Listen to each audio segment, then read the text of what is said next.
Sejam bem-vindos à aula da disciplina de técnicas de expressão oral e escrita. O nosso tema é estudo da oração. Objetivos da aula: distinguir a frase simples, oração da frase complexa, conhecer a estrutura básica da oração em português, identificar os elementos da oração e saber as posições dos complementos direto e indireto.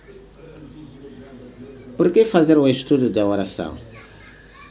O estudo da oração é relevante, pois permite-nos ter o conhecimento sobre as técnicas de construção oracional ligadas com as relações entre o sujeito e o predicado, nomeadamente a relação de posição, a relação de concordância e a relação de sentido.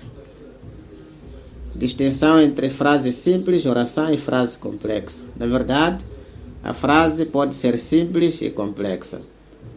A frase simples, designada de oração, é aquela que contém um só verbo conjugado. A frase complexa é aquela que contém dois ou mais verbos conjugados e, por consequência, duas ou mais orações.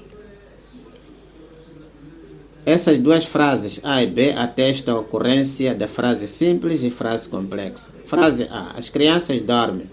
É simples porque apresenta uma só forma verbal, dorme. As crianças dormem enquanto os pais jantam. Esta frase B é complexa porque apresenta duas formas verbais, dorme e janta, e por consequência nela ocorrem duas orações. A primeira é: as crianças dormem.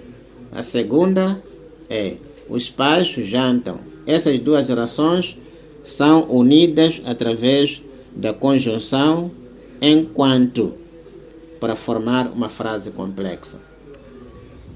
Estrutura básica da oração em português. Há vários tipos de estrutura da oração, entre os quais podemos destacar SVO, sujeito, verbo, objeto ou complemento. OVS, objeto, verbo, sujeito. VSO, verbo, sujeito, objeto. No entanto, a estrutura básica da oração em português é SVO.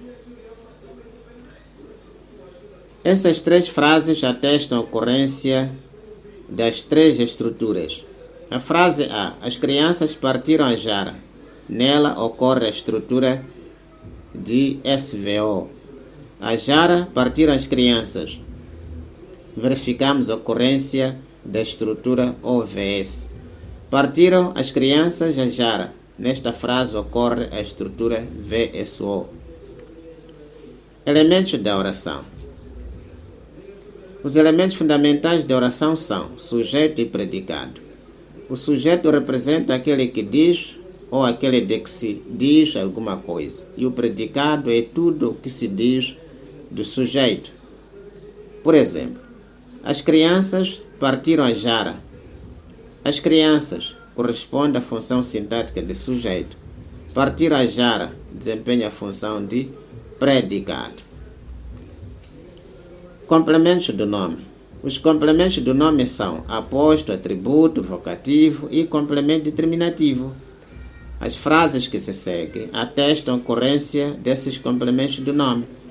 João Kishi-san, antigo presidente da República, foi ao Japão. A expressão antigo presidente da República corresponde ao aposto. Aposto é o nome que se junta a outro nome, neste caso João Kishi-san, para o explicar. O aluno inteligente passa de classe. A expressão inteligente desempenha a função sintática de atributo. Atributo é um adjetivo que se junta ao nome, e neste caso o aluno, para o caracterizar. O Hugo chama o Pedro e o Tiago. A expressão o Hugo corresponde ao vocativo.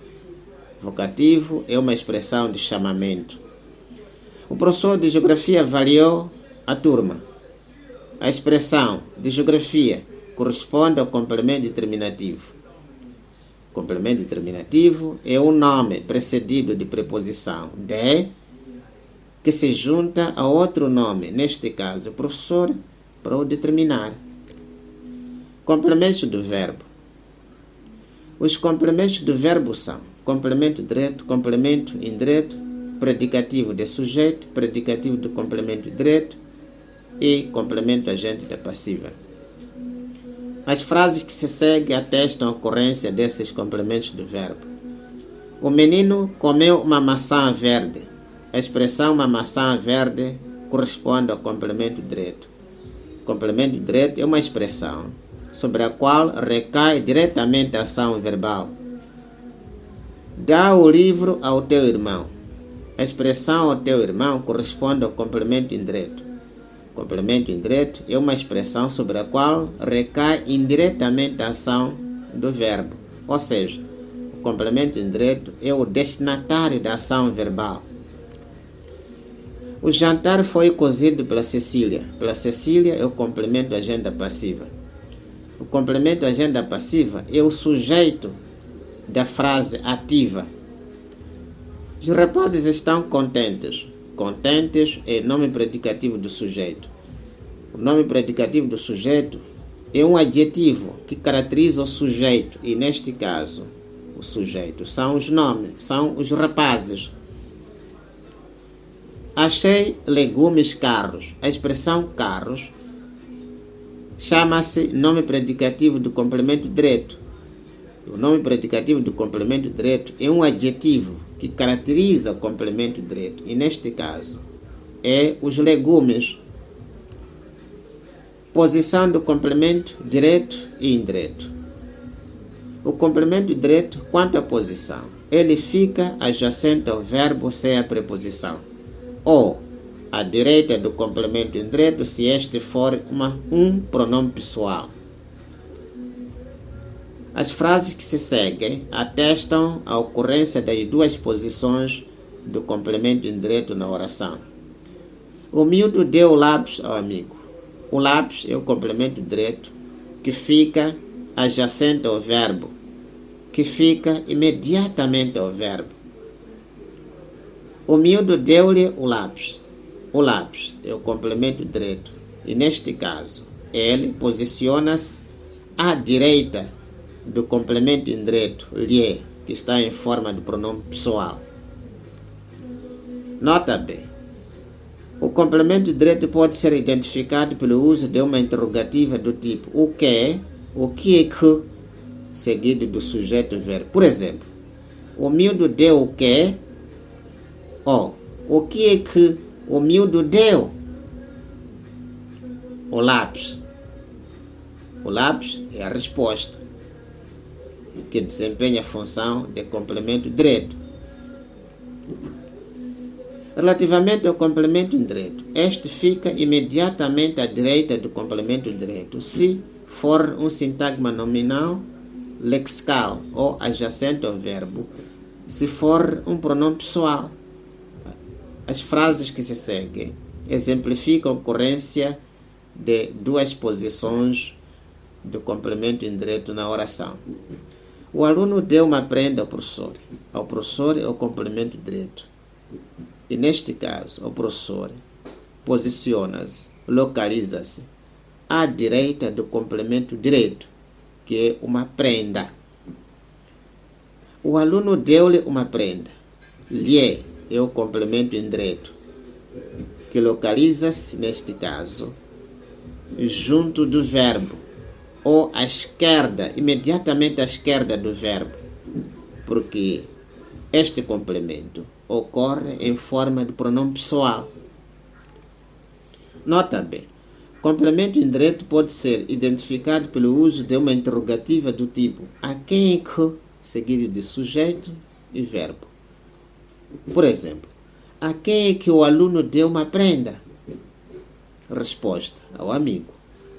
Corresponde ao complemento indireto. Complementos circunstanciais. Complemento circunstancial é um sintagma preposicional, uma frase adverbial que restringe, modifica, completa o significado do verbo acrescentado desde lugar, tempo, modo, quantidade, instrumento, companhia, finalidade, preço, matéria ou causa. Atividade. Qual das frases abaixo apresenta uma estrutura básica em português? Na escola, comeu o bolo o menino. Na escola, o professor recebeu uma prenda. 2. Elabora uma frase em que tenha os seguintes elementos: sujeito, aposto, predicado, complemento direto, complemento indireto. Muito obrigado pela vossa atenção.